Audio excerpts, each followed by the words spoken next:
vamos a introducirnos en el mundo de unos seres vivos muy pequeños y muy temidos, por cierto. Son las bacterias. Las bacterias son organismos que se conocen como unicelulares, pues están compuestos por una sola célula. Esto es unicelulares, una sola célula. Son organismos que son capaces de generar todas las funciones que necesitan para vivir y mantenerse a través de todas las estructuras que componen, como dijimos, una única célula. Y por supuesto, estas bacterias pertenecen a la familia de los procariotas. Procariotas. A diferencia de los eucariotas, los procariotas tienen otras estructuras, en general mucho más simples que las células eucariotas, y aquí nos vamos a ocupar en este video de poder describir esas propiedades de las bacterias procariotas. Una de las principales diferencias que vemos es el tamaño. Las bacterias pueden medir tan poco como 0.5 micrómetros o incluso hasta 5 micrómetros. Esto es como 10 veces menos que los tamaños de las células eucariotas, las células animales, las células vegetales. Y algo muy importante, los procariotas no tienen núcleo. No tienen un núcleo definido como lo vimos en nuestro video de las células eucariotas. El ADN, en este caso, o el material genético, está compuesto por un único cromosoma, que en general es circular, y este cromosoma contiene varios miles de genes que le permiten a la bacteria poder expresar todas aquellas proteínas. Además, este cromosoma está contenido en como una estructura llamada nucleoide, pero el nucleoide no tiene membranas como es la membrana nuclear en el caso del núcleo de las células eucariotas. El nucleoide es una estructura sin membrana que sostiene este cromosoma único circular. Además, existe otro tipo de ADN en las bacterias que es extracromosómico, porque está fuera del cromosoma, extracromosómico, le puse mal el acento, es acá. Bien, vamos a quitárselo de este lado, así lo dejamos bien puesto. Bien, entonces el ADN extracromosómico lo conocemos como el plásmido. El plásmido. Y este plásmido contiene muchos de los genes que le dan a la bacteria resistencia a los antibióticos. Por eso es que muchas veces vemos que un antibiótico no funciona cuando lo tomamos frente a una infección bacteriana, y muchos de esos genes o proteínas que van a ir contra esa resistencia al antibiótico están codificados en el ADN del plásmido.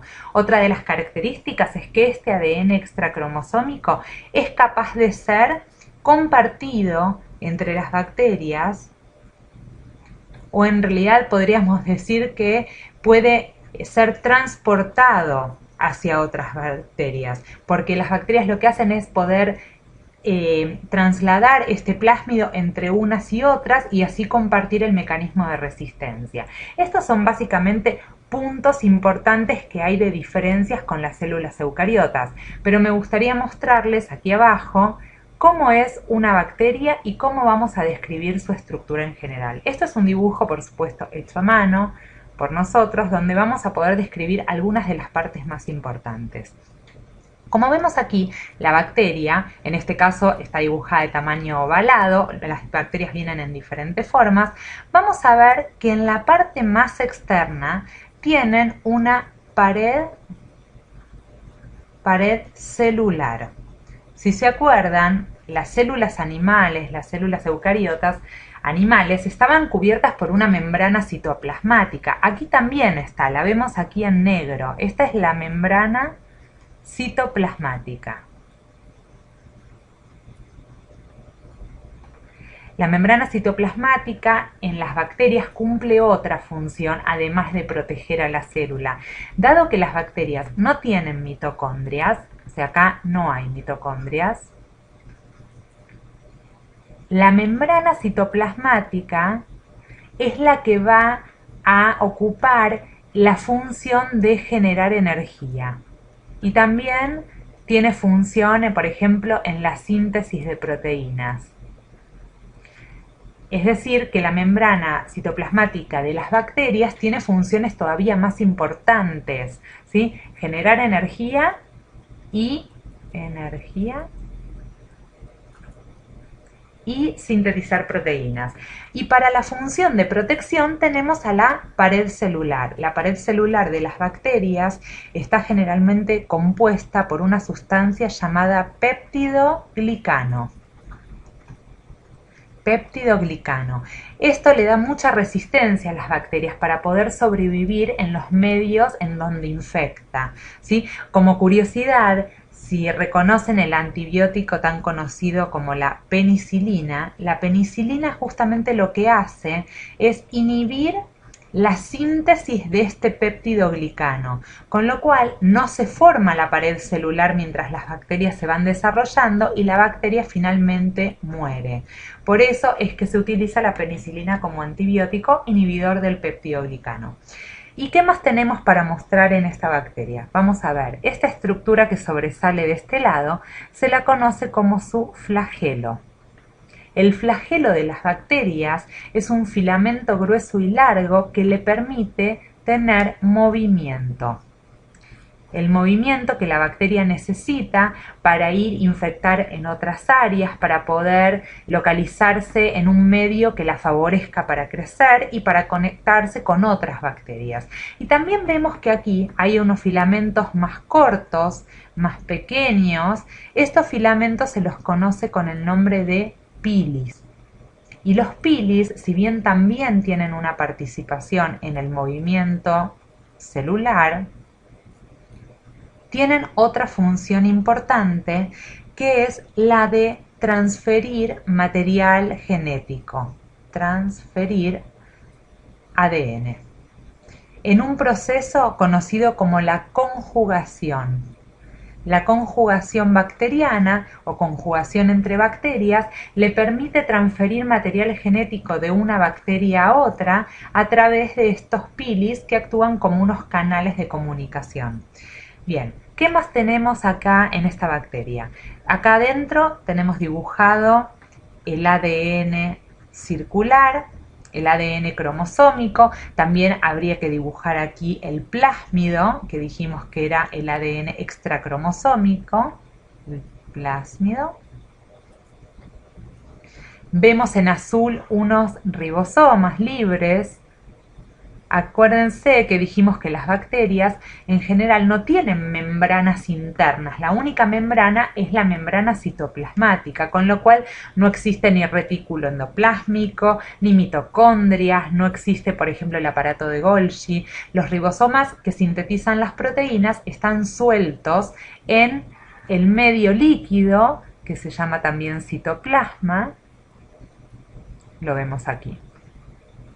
Y también tenemos estas estructuras dibujadas en naranja, conocidas como vacuolas. Las vacuolas tampoco están rodeadas por membranas, sino que son gránulos que almacenan sustancias como el glucógeno. Estas sustancias le sirven como reserva de energía a la bacteria para poder utilizarla cuando la necesita esa energía. Entonces, las vacuolas son gránulos que en general tienen glucógeno.